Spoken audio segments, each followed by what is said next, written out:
Hey, good evening and welcome to Tuchus Tuesdays. How's everybody going? I'm James Chen. My name is Ultra David. I hope everybody's having a good night tonight. I hope you all just watched Wake Up SRK, which is always on before us at twitch.tv/Keats. They talk about news of the day and typically have an interview, although I guess today they just had question and answer session. Right. Which what was a horrible pretty idea. smart, yeah. What a horrible idea on their part. So, no. No, I mean, the reason why we joke about that is because, you know, we're basically, there was some news announced a little bit earlier today, and it's kind of the, you know, flavor of the hour. So, you know, we did want to talk about it a little bit. You know, not sure if we have enough to say about it, you know, to fill a whole segment. So, you know, if we finish early, then we can probably do a little Q&A session ourselves. So yeah, we just want to kind of go over the business and legal aspects of it, I guess, and what it could potentially mean for the fighting game community in particular. Obviously, that's our main concern. Right, and also just to kind of, you know, from our perspective, talk about what we, you know, how we interpret this news as well, because a lot of people are interpreting it in different ways, and I think a lot of people are kind of making it a little bit bigger than it is, you know. Yeah, it's funny. You were telling me about Justin Wong's tweets where he was talking about how he doesn't want to get bodied on TV now. Don't worry, you won't. Yeah, not for a while. That's not going to be an issue. Exactly. Don't worry about it. But, you know, for those people out there who haven't heard the news, right. I mean, so just to describe the deal, the exact terms of the deal have not really been released, which is not surprising. That's how this kind of thing usually goes. Right. What kind of money is involved? I have no idea. What exactly the terms are, I don't really know. I can tell you that both Twitch and MLG are going to be working with CBS Interactive in at least some way. They're going to be so CBS Interactive includes GameSpot. Right. So one of the ways that this is going to be important is that GameSpot will now lend bigger coverage to competitive gaming events, including esports style events like MLG, but presumably also fighting game events as well. And I think there was also that the CBSi is also teaming up with NASL, right? Nazzle as well. Oh, actually, I didn't even know that. Is that a fact? I'm not sure if it's in the actual press release they have, but I read about it in some other places, okay. So I'm not sure if that's necessarily true or not. So okay, well, presumably it's under a bunch of the same terms as with MLG, right? Just kind of for esports, but the reason that that's important more than just the GameSpot coverage is that it means much better ad revenue. Yeah, right? I mean that's the main thing.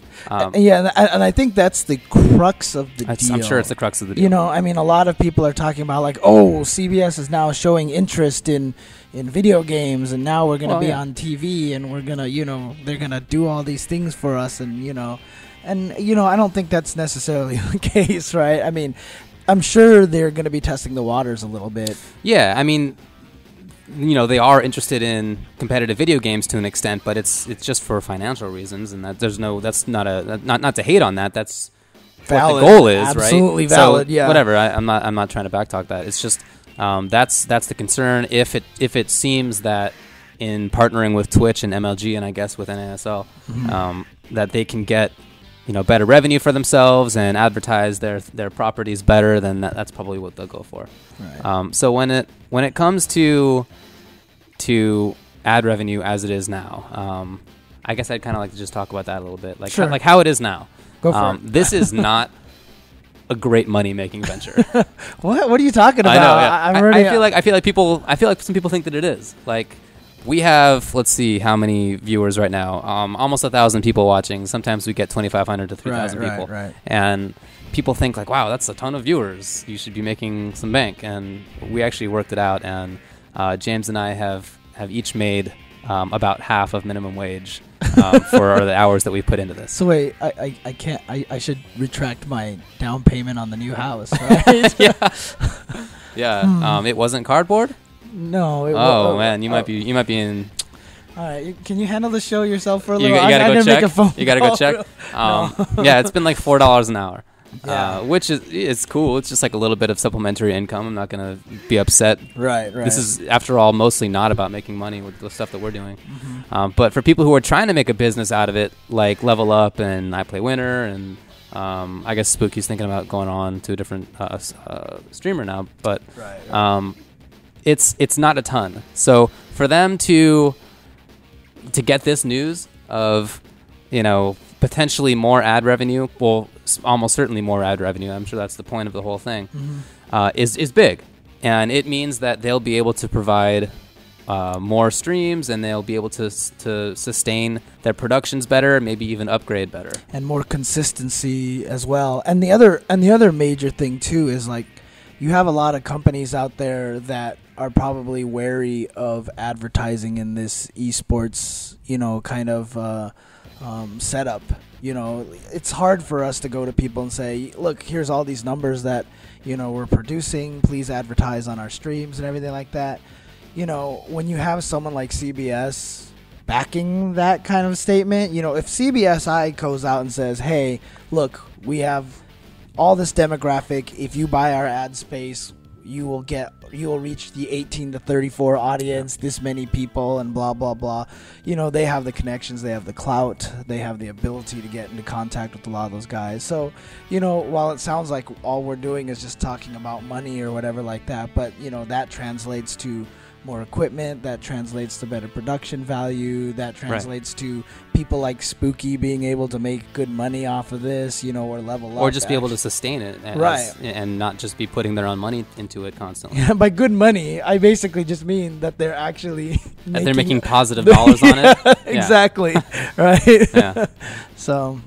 Yeah, that's true. It definitely lends some credence to the idea that competitive gaming can be more than just like some dudes hanging out and randomly playing, and I guess that's good. Certainly, it's good for people like MLG. So for MLG, this must be awesome news.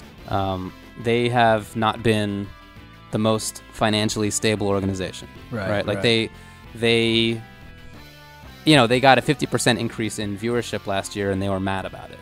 So that's like that's where they're coming from on this. They got to make money. That's why they went to the pay-per-view system, just to see how it would work, because they were at a place where they needed to start making more money. Right, and that's actually kind of an interesting point to bring up as well. They went to this pay-per-view system, and so if this CBS deal works out really well, then we might not have to go to this pay-per-view system.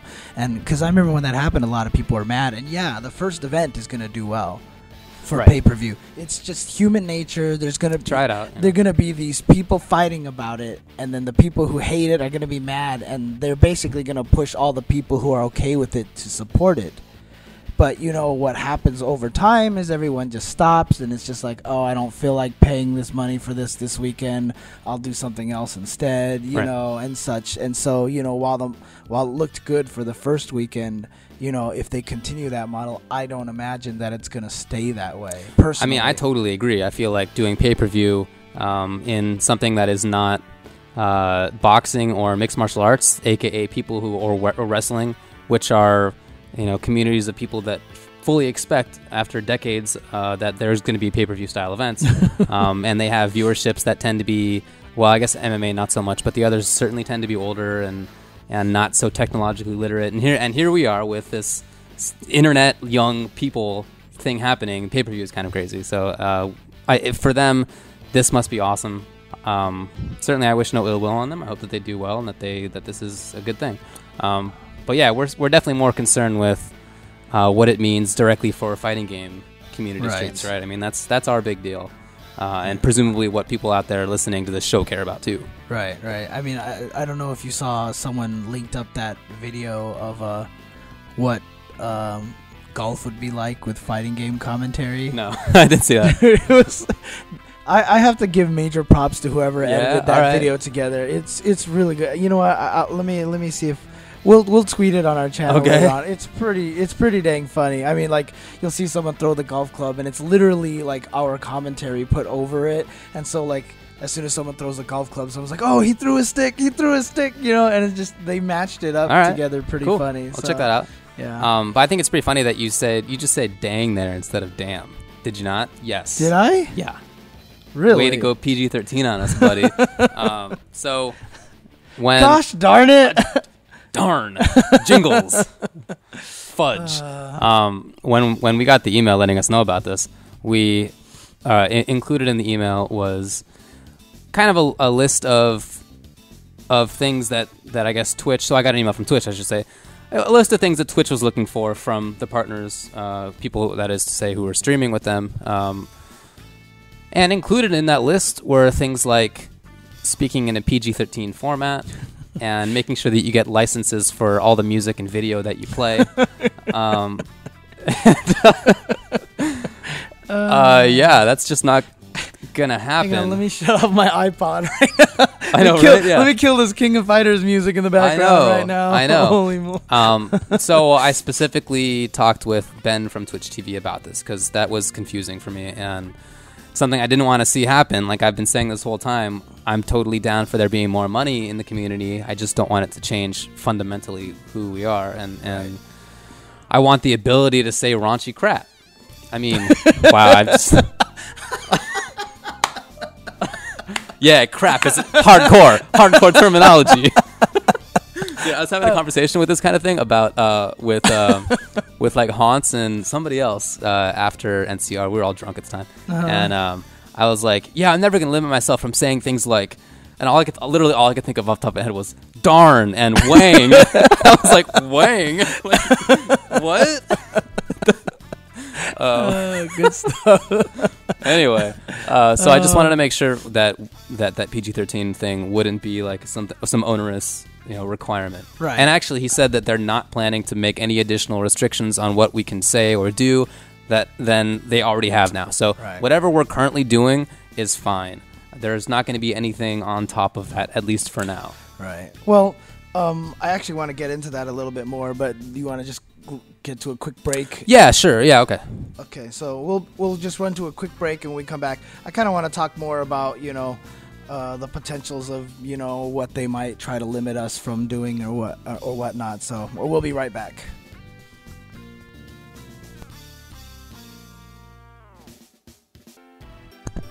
Mic's on. Mic's on. Welcome back, everybody, to Took Us Tuesdays. Come on. Took Us There Tuesdays. There you go. It's not that hard. Yiddish. Oh man. How dare you say that word? I know. We need to be more PG-13. Yeah, we so do. We can't say that. Yeah, we do. We can't say that anymore. So. My old Yiddish grandma, totally exactly. not PG-13. Can't say any more raunchy crap, right? Yeah, no. Actually, I remember that. Actually, it was farts and wang. Those are the words that I came up with as being like particularly gross. I don't know. Drunk me. Yeah, I think there was like one of my friends said like his favorite scene in like Summer School. Have you seen that movie before? I don't think so. It's like old 80s movies, but whenever they show it on TV, there's a scene where like all the adults are gone, all the kids are like, "Oh, the adults are gone. Now we can say words like crap," and and they just say like the most non-offensive things possible. So we're talking about CBS Interactive making some deal with Twitch and MLG, and right now we want to talk in particular about how that could potentially limit what we do on streams. Like I was saying, they're not intending that it be any kind of limit right now. They're going to keep enforcing things exactly how they are currently being forced. That is to say, they're pretty lax, actually. Mm-hmm. They let us pretty much say whatever we want. Maybe they, have you put on a 18 and above sort of restriction at the very start. That's about as much as it gets. And they pretty much let you rock when it comes to music and videos in terms of copyrighted material. So everything that we do in video game tournaments is just a massive infringement of copyright. Huge infringement of copyright. Because it basically means that we're taking these works to a very large extent, and maybe it's fair use, maybe not. It's really hard to know. But that's basically what Twitch is built on, literally, is the infringement of video games in audiovisual formats and in, public performance right and stuff like that. So they're not gonna try to get at us for continuing to infringe that and stuff. Plus a lot of things too. I mean, a lot of these companies out there that would be the ones that would come after us can recognize the fact that we're doing them favors, and that if they did come after us, it would probably look bad on them, you know. I mean, you got to think that at least. But see, here's the question, though. So it's all fun and games right now while all of us are not making money. Right. But what happens, let's just say this ad revenue starts to work out, starts to pay off, and some people are able to make money off of it. Now our company is going to sit there and go, well, they're making money off of our content. Yeah. We could hire our own people and do this ourselves and make our own money. And then what happens at that point? Are they going to prevent us from using it? You know, and it's always a dangerous question once the money starts flowing, that's when things get dangerous. Yeah, I mean, I've been saying for a couple of years that this whole fighting game community that we've built up is built on a very shaky foundation because it's built on copyright infringement. And at any point, Capcom or Namco or SNK or whoever, Warner, could come up to us and say, we don't want you to run tournaments anymore. We don't want you to stream anymore. Don't post to YouTube anymore. And then what are we going to do? I mean, we're going to have casuals. By the way, it's also a violation of copyright law if you have casuals that go beyond a certain size of people. Really? Yeah. Really? Yeah. I forget the exact language. It's something like if it goes outside the normal boundaries of friends and family. It's like there's like some very broad rule that comes from back in the day when there were movie parlors and that kind of thing. That's still being applied. So that's definitely something to potentially worry about. The question is, will companies shoot themselves in the foot like that? Will they be complete idiots about it? Maybe. I don't put it past. I wouldn't put it past any of them. Yeah. Seriously, I am sure that there are some of them that would be worried or that could do that kind of stuff. Especially, I worry most in particular about companies that are based not in the U.S. I feel like companies in the U.S. can recognize financial opportunities really well. It's what they do, whereas companies in countries like Japan have very different corporate cultures and views on intellectual property and what is theirs and what exactly people can be doing with that kind of thing. Right. And they tend to be pretty litigious, actually, when they know about things. So I'm always a little bit worried about that stuff. So if people are on the stream right now, they're looking at me trying to get this golf video to play right now. If people are wondering what the heck is going on. Oh, really? We're watching something right now? We're not watching it. They're just seeing the freeze frame of the beginning of it. So I apologize to everybody right now. Yeah. That's all they're staring at is just like this blank picture of golf. Yeah. Okay. But I guess you wanted to talk about the language part of it too, I think, right? Yeah. Like just how we conduct ourselves on stream if there's more money involved. Yeah, I'm actually a little bit worried about that because if we just end up with the position where hang on, let me switch back to so they can see us here because all they're seeing is nothing right now. All right, well, let me stop drinking my tea then. Okay, there. I think we should be good. So. Okay. But the problem really comes down to is, they say that they're not going to actually monitor our speech or anything like that, or they say that they're not going to do anything like that. But the problem really comes down to is the first time someone complains. That's usually what, causes things to happen, right? I mean, that's what causes us to have coffee cups that say caution, contents may be hot on there, right? I mean... Yeah, I mean, that in that case, a woman actually got third-degree burns because the coffee that McDonald's made was ludicrously hot. It was not like normally hot coffee where it's like, ouch, oh, now it's cold. Right. It was like, I have to go to the hospital and I have major medical bills that it should be taken care of. But all right, anyway, let's go on. Yeah, but, this is what I'm worried about is like as soon as some group out there, and there's plenty of crazy groups out there, just sits there and goes, you know what? I was watching this thing that your company supported. My child was watching this. Yeah. I walked in the room and they're sitting there talking about, the craziest things. There's these two guys, they're talking about, loving the cock, right? Or fair enough. Who would do stuff like that, right? I can't even imagine that. Yeah. Or, talking about some not very nice man. Some underage girls or whatever like that. It's just like they're going to walk in and see that. Yeah. They're going to find the advertising group responsible for that, right? And is warnings at the start of the stream going to be enough? Obviously when we go to a lot of the streams, there's those, content here may be mature, click here if you agree. will that be enough? Or if something like that happens, will it snowball into something ridiculously ridiculous? You know, I don't know. I mean, it's hard to say, but I guess I want to reemphasize that right now this means nothing like any of this stuff. This is idle speculation from a couple of idiots. Yeah, exactly. Right now it's they requested that we remain PG-13, but in talking with Ben from Twitch about it more, he clarified that they're not going to have any additional restraints than they already have. Nothing. No requirements that we keep language any different than it already is. He said we can pretty much rock with what we're doing right now. It's not going to be an issue. We're just talking about if maybe there's a lot more money involved, maybe people will, complain more. That's definitely a possibility. So, sorry, I'm trying to see if I can get the audio, because obviously without the audio, there's no point in listening to this video here. Yeah, that's fine. As far as the legality of it goes, or actually, you know what? Let me just address this from this tweet from Raw Steel UT, who says that if Twitch TV ever did become particularly onerous, would you see people making the move to own 3D or other services? Absolutely. Oh yeah, absolutely. I mean, Twitch knows that they are not the only people in the game. Right. Own 3D is there. Ustream is there, I guess, and there are a couple of other ones that you can consider. And definitely, if Twitch were to become crazy about it, and you can't do things without a license, you can't show games without a license, you can't say the word crap because it's so hardcore and serious that only the most badass of people say it, then yeah, for sure we'd be out of there. I really think that we would be out of there. Right. Well, then there's the other side of it too, is that we may all jump to own 3D, but what if Twitch is making a lot more money that way?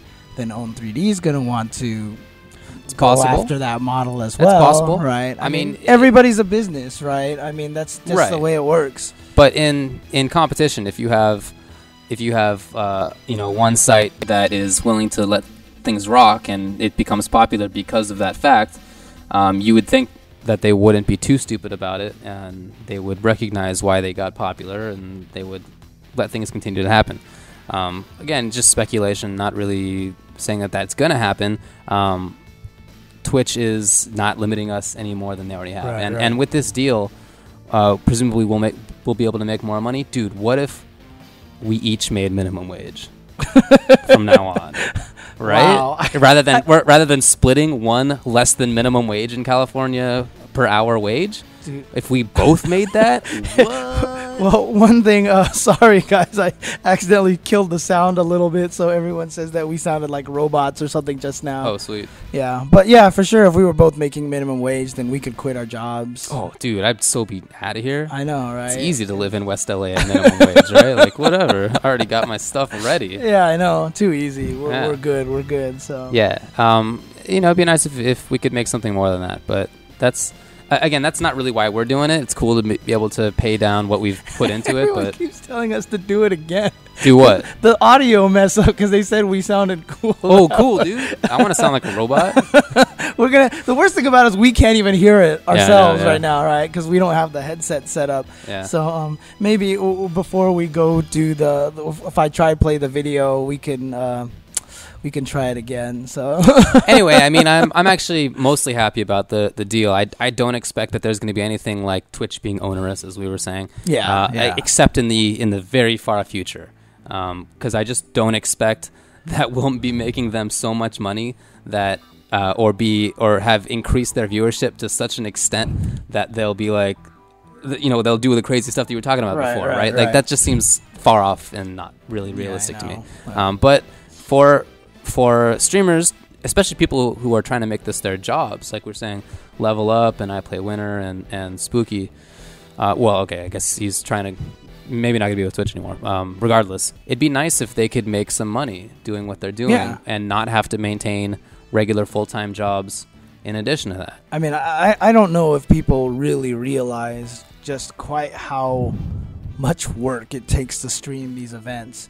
A lot of the times, the reason why people like Level Up and Spooky so much is because they make it look effortless, right? And that they rarely have mistakes. So everyone just thinks, oh, this must be easy, right? But the amount of work they put into it, like these guys deserve to have it be their career and to actually make good money off of this, because what they do is, you know, unique. It's special, and it's just like, you know, us saying like Justin or Ricky or PR Rog deserves to make money for playing games, you know, because they're so good at it. I feel like, you know, Spooky and the Level Up crew have that same kind of skill in a different area that they should absolutely be making money off of it as well. Yeah, I mean, I don't cotton much to the idea that somebody who puts in a lot of work at something and gets good at it deserves to earn money, especially not in internet days. No. But if you're providing a valuable service that people really care about, then I think you should make some money. Okay. And people like the streamers that we have in this community are providing a very valuable service. And even though, as we were saying before, I think that pay-per-view makes 0 cents in modern times, it'd be cool if the ad revenue were better than it currently is. Mm-hmm. And that's really what this is about. Right, that's what we were saying at the very start. That's what the crux of this thing is. We expect, anyway, that it's about getting better ad revenue for people, not just for us. Obviously, Twitch makes money on ads too. Yeah, the one thing that I don't want people to sit here and think, and this is the hardest part, is when the average person sits there and reads an article saying CBSi is joining with all these companies. You know, everyone's first reaction really is, oh my gosh, we're going to be on TV. This is the start of it all. We're good. Yeah, we're good. They've tried that before. It just hasn't worked out that well. Right. Maybe things would work out differently now that the scene in North America is a little bit stronger for competitive games, but I still would just be so surprised if that were to really happen. I mean, the one time that I remember that there was actually competitive gaming on TV, I think it was Halo was on ESPN2. Like super bright and early in the morning or something. Well, like I actually didn't know about that. I knew that ESPN created like highlights, like top 10 highlights. Right. And there was one time, and I saw Dead or Alive once in, I want to say WCG, but I really can't recall for some reason. Yeah, there was one time. I'm pretty sure it was MLG that made it onto ESPN. But the one thing that a lot of people don't realize is that there's a lot of ESPN2 has a lot of like spaces in the morning and stuff like that, and they're selling that space. Just because you see something on there is not because ESPN went out and got them. Right. It's because they're saying, hey, if you really want to put your Scrabble tournament here right now and you pay us enough money, you will get a I mean, I've seen Scrabble tournaments on ESPN. I've seen Dominoes. Magic the Gathering was on there like 10 years ago. Spelling Bees, you know. Well, Spelling Bee actually does make them money. Yeah, I know. But yeah, other than that, yeah. But yeah, so I mean, you know, I guess the main reason really why I wanted to talk about this today was to get everybody's expectations properly set. Yeah. This is more of an ad thing. This is more of a, you know, this is not like, okay, CBS is, you're not going to have, you know, after football's done, they're going to be like, tune in to, you know, Level Up after this, you know, because they're broadcasting. They'll be playing video games. Stick around for that. Exactly. Yeah. And it's not going to happen. No. So, you know. Yeah, we definitely want to make people's expectations on this a little lower because it's seriously, here's what you'll see. Level Up will get a little bit more money. Yeah. And that's it. I mean, it's pretty much going to be the same thing as what's happening now. Right, and don't get us wrong, that's a wonderful Which thing. is great. That's a great thing, you know. We're all for it, but, you know, this news is not going to change our lives. Yeah, Justin Wong, you're going to have to wait a little longer to get bodied on TV unless you have, what was it, unless you're racing in a car, I guess. Right? Like, unless you have a straight jacket on and you're trying to play video games with your feet or whatever it was. And not like he hasn't been bodied on the internet like 31 gazillion billion plays, right? Yeah. So, I mean, geez Louise. Yeah. The number one esports moment in history. I mean, geez. Yeah, pretty much. But, all right, so we should take a quick break. Yep. And we'll be back with more nonsensical rambling.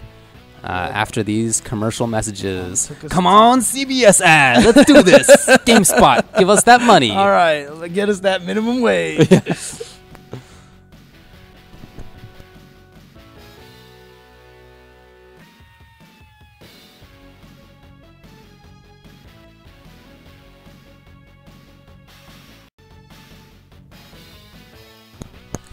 All right, guys, so I'm going to see if I can get this YouTube video to play this golf one. The sad thing is the two of us sitting here are not going to be able to hear it.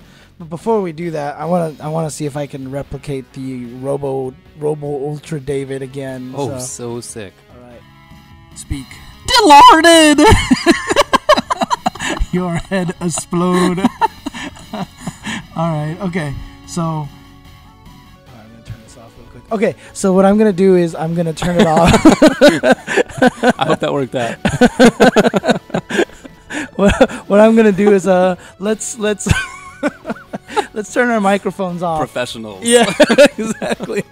Well, we're professionals because we won't do any of that raunchy crap. I know, right? We're way too good for that. All right, I'm going to turn off the microphone, and then so that way we won't get robo stuff going, and then let's see if we can actually get it to go. So hang on.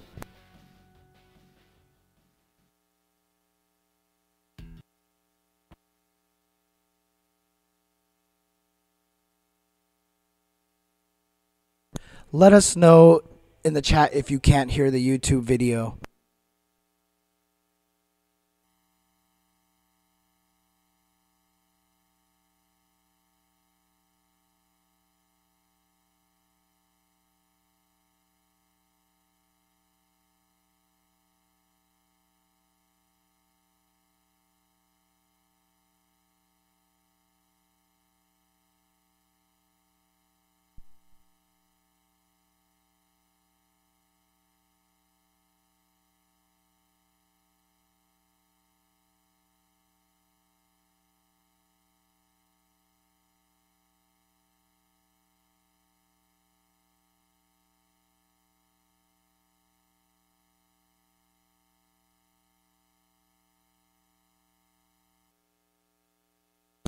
Rats. I guess it's not gonna work. Someone told us that there is no sound. So all right, we'll send the link out so you guys can actually see it later on. That's cool.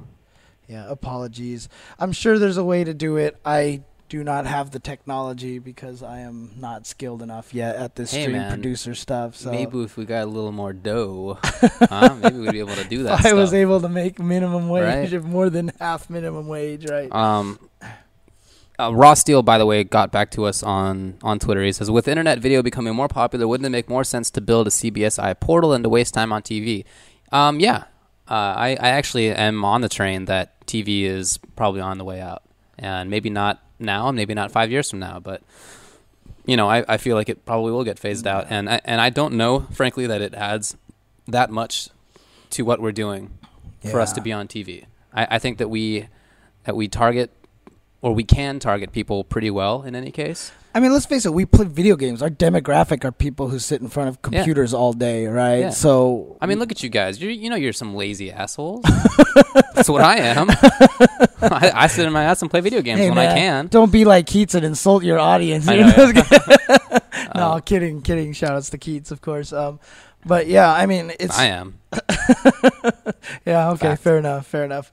But, I mean, honestly, we could probably get more viewers streaming than we could on TV. Yeah, I mean, I definitely think that we can. And I feel like we have better ability to target people when we're on stream. I don't feel like we are pressed for time as much. I don't feel like we are forced to do what we don't want to do, or maybe or whatever as much. I feel like being online and doing streaming online is just a more effective way of doing things, to be honest. Yeah, and the only problem is obviously TV has a lot of power of channel surfing, and I think that's where a little bit of the future of where we're going with this is going to be. I don't know how many people here watched the Coachella stream on YouTube this last weekend. Did you actually jump onto that page? No. That thing was pretty sick.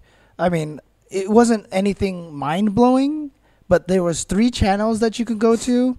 Whichever channel you were on just had a still picture, and the other 2 channels, I mean, basically it was just like 3 small boxes, and the other 2 channels actually had the live footage playing in them in small thumbnail view. Okay. So you would just be sitting there and see something on the other channel and be like, yo, that looks kind of cool, right? That is cool. So if we get to a point where Twitch TV has this front page of just like a sidebar of nothing but like little live previews and stuff like that while you're watching the main one, like while you're watching what you're watching and you're like, oh, look at that. I see some King of Fighters. I love me some King of Fighters. And you click over there, right? And That would be very cool.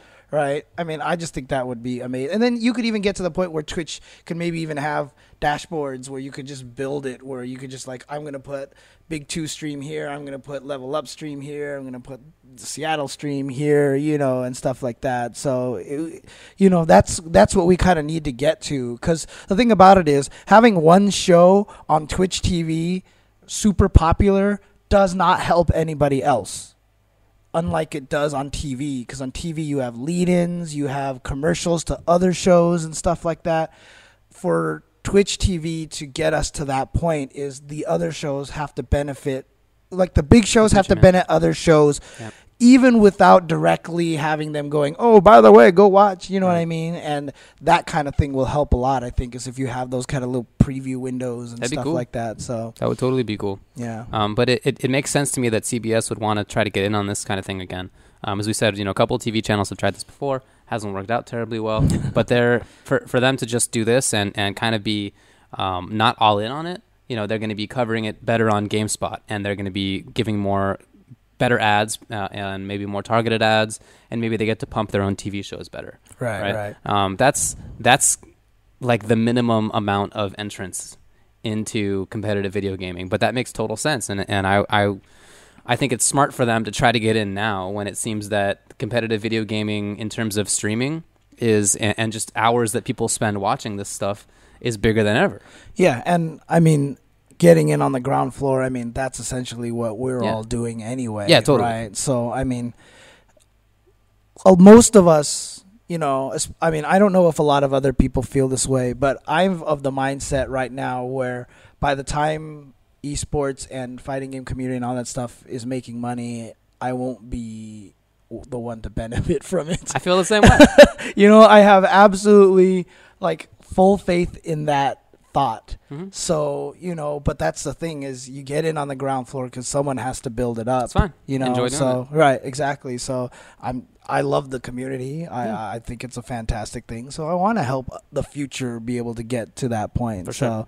You know, and so that's probably how CBS is looking at it as well. Get it on the ground floor while it's getting big, and then and not go all in on it yet because it's just not the right time. Right. Maybe someday it will be. Like I said, I'm not sure that it will be for TV, but maybe in their capacity as CBS Interactive, they'll do something. Right. Or maybe they'll have this partnership already made with Twitch as maybe an outlet for things to be shown. Yep. So anyway, I think it makes total sense for them. It's not going to impact most people very much in competitive games. It's pretty much just going to make it so that people who want to stream can make a little bit more money doing so. Right. And plus the other thing too is a lot of advertisers really are going to start paying it. I mean, the hope is that they'll start paying attention because, I mean, let's face it, everyone always talks about the target demographic, which is males 18 to 34, right? And that's all fighting games are. God, I just realized. I was just going to make the joke. It just struck me that I am not in the target demographic. Yep. Oh, nice. Okay, anyway. That's great. Okay, so let's take a break. When we come back, what we'd actually like to do is, with the last 15 minutes that we have, is just kind of do a question and answer thing. But should we do it in robot voice? If we could do the whole thing in robot voice, yes. My question is, can they understand us when we do robot voice? Are we actually understandable? Can you actually hear us? They're saying yes. Okay. All right. So, we'll take a quick break and come back and answer questions in robot voice. So, wait, hang on. Let me do that again. We'll come back and answer everything in robot voice. All right. We'll be back, guys.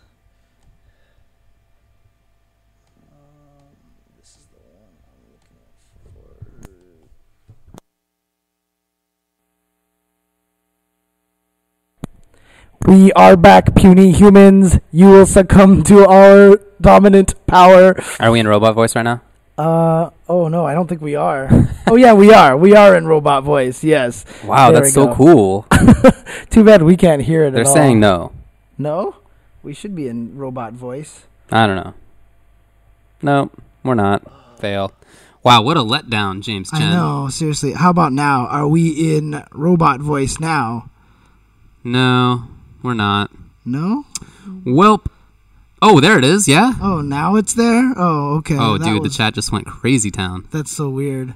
Crazy go nuts. You know what? I really liked one of the people. I feel like I have to talk monotone now. I really enjoyed the suggestion from the humans on stream for calling our show. We should just call our show Ultra Sentinel Force and just do this every week. This will be our gimmick. Yeah, maybe we'll get some people to watch now. Yeah, I know. Come check out these morons. They're talking like robots. Exactly. That's all. Oh, It's the only reason to watch. But yes, okay. Okay, yeah, I just don't think it's working. It's too muffled, people say. We must learn you know to what? talk you can just, clearer. You can just keep talking like that. I will. Okay. For the rest of the show. All right. Yeah, I just don't think it's really there. Okay. Should I shut it off? Yeah, just shut it off. I don't think it's working out. Okay. All right, it's done. All right, fine. Yeah, okay, we're not. Confirmed. It's already annoying. All right, fair enough. So, yes, is there any questions that people would like to ask at any point in time? Hey, James. Yes. Any tips on roll canceling? Really? Roll canceling. Wow. So when I played CBS 2, roll canceling too. Don't even do it. When I played CBS 2, I do it. actually quit the game because of roll canceling, so I never got good at it, unfortunately. So, but shout outs to the I Play Winter crew and Southtown Arcade for always doing their Sunday tournaments where they're actually where they play CBS 2 now. And you know what my favorite thing about it is I think that's the day they run Marvel and CVS. No, that's not Marvel. They run King of Fighters and CVS 2. And you can see their schedule. King of Fighters is like 4 hours in their schedule, and CVS 2 is like 6. Because that's kind Makes of sense. appropriate. It's NorCal. Yeah. And plus, Right. you probably have half the entrance of CVS 2, but you're going to need twice the amount of time That makes to sense, play yeah. it too. So BK Primal actually asked a cool question. What if Twitch doesn't even consider the fighting game community in this whole CBS thing? They only said MLG esports. The way that, as far as I know, the way that Twitch works, they can't.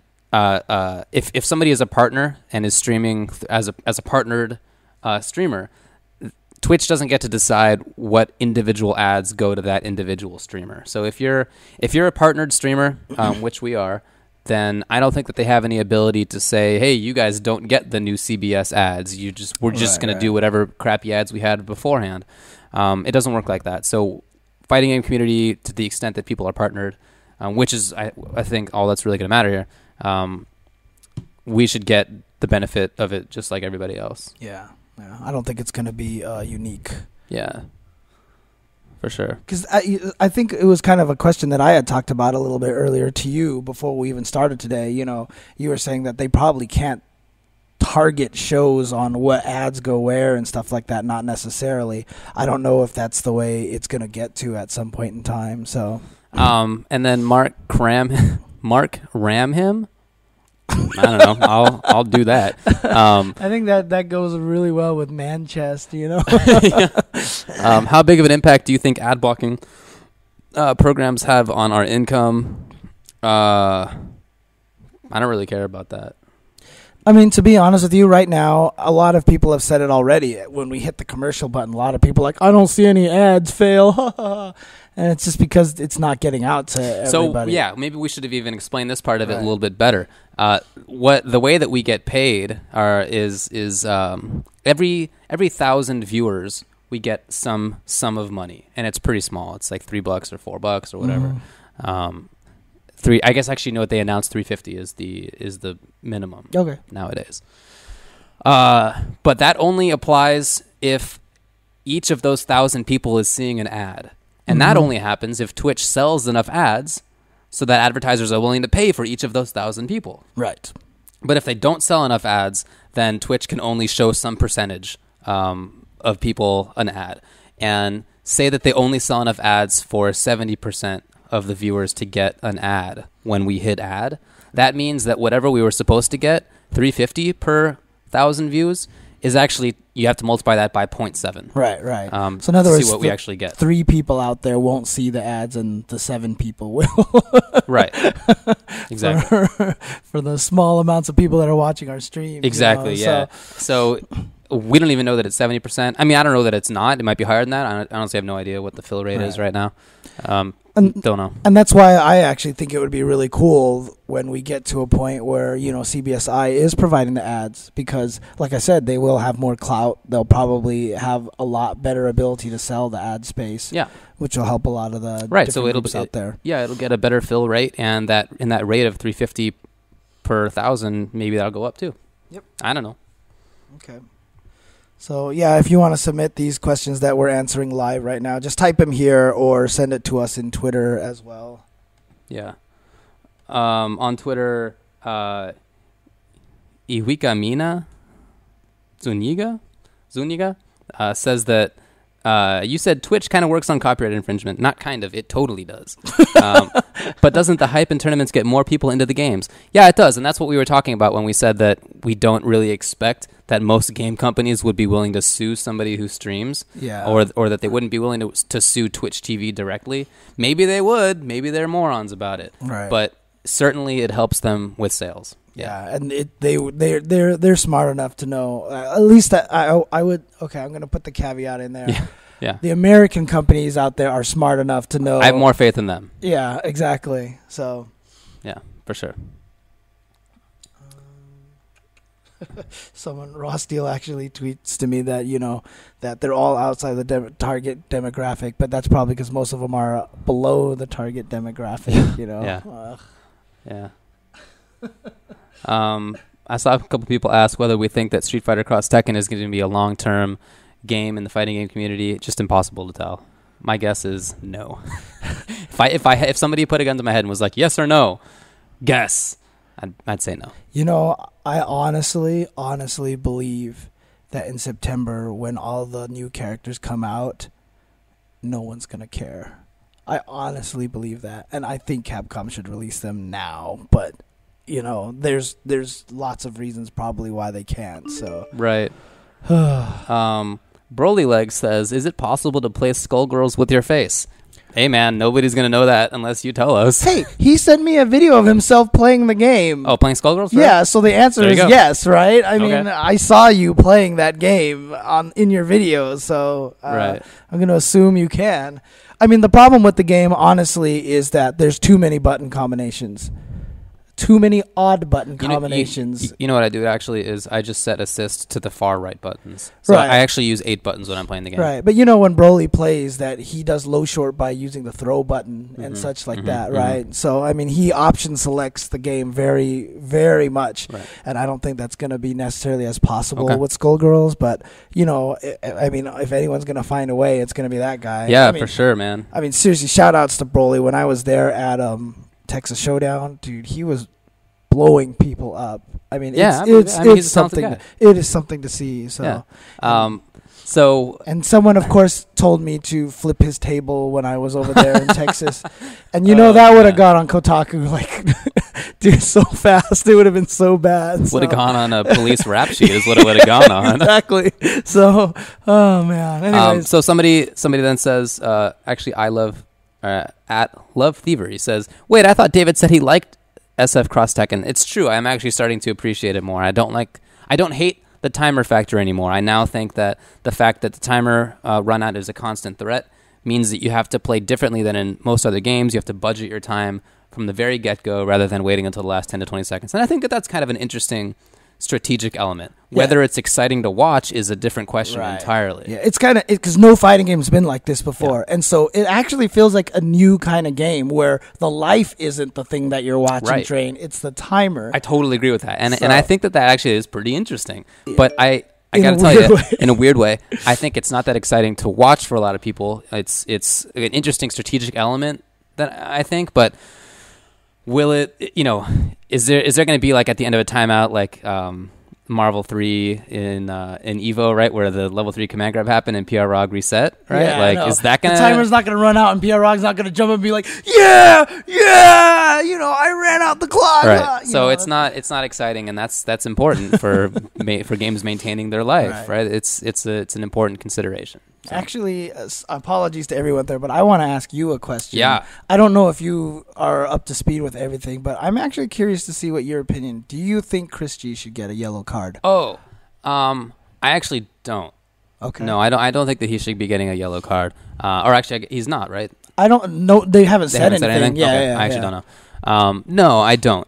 Do I think it was wimpy and stupid? Yeah, I mean, I do. I think that. So I don't really care about the stream. Like, people have been like, "Well, we deserve to see a good match in grand finals." I don't really care about that. I always want to prize the tournament and the players over the stream. That's number one for me. But just from a competitor's perspective, I can't. Hang on a second. Understand. So a lot of people actually don't know what we're talking about. So Good. my apologies. Yeah. So this last weekend at Power Up, during grand finals, Chris G went up against Bala in KOF, and Chris G clearly outclassed by Bala at this point. Right. And so he went with random select. He played seriously after he went with random select, but then it was a little bit different in Mortal Kombat when he went up against I forgot who won, but he was using. I think it was 16-bit, right? Oh yeah. It was using Sector. No, it wasn't. 16-bit. I didn't watch. 16-bit. It was a Sector player. Okay. And he used Reptile first game and lost, which was is actually his a close main, game, right? Yeah. So then he tried Noob Saibot and lost. And the last game, he picked Kung Lao and clearly was not trying. He was just jumping back and dive kicking and stuff like that. So he actually was not trying. And even Tom Brady and I think it was 16-bit who was doing the commentary at that time, both of them were like, this was a great tournament. It's too bad it had to end this way. Okay. It's too bad it had to end this way, like this. It was super hype, and it ended like this. So yeah, I mean, I think it's crappy from a competition standpoint. Again, like I was saying, I can't imagine myself getting to grand finals and then not wanting to test myself against the best player with my real team. That's even if I don't think I'm going to win, I want to glean something from Bala, who's play to learn, far ahead of everybody else. Yeah, at least do that. And I can't really understand that. But do I think he should get a yellow card?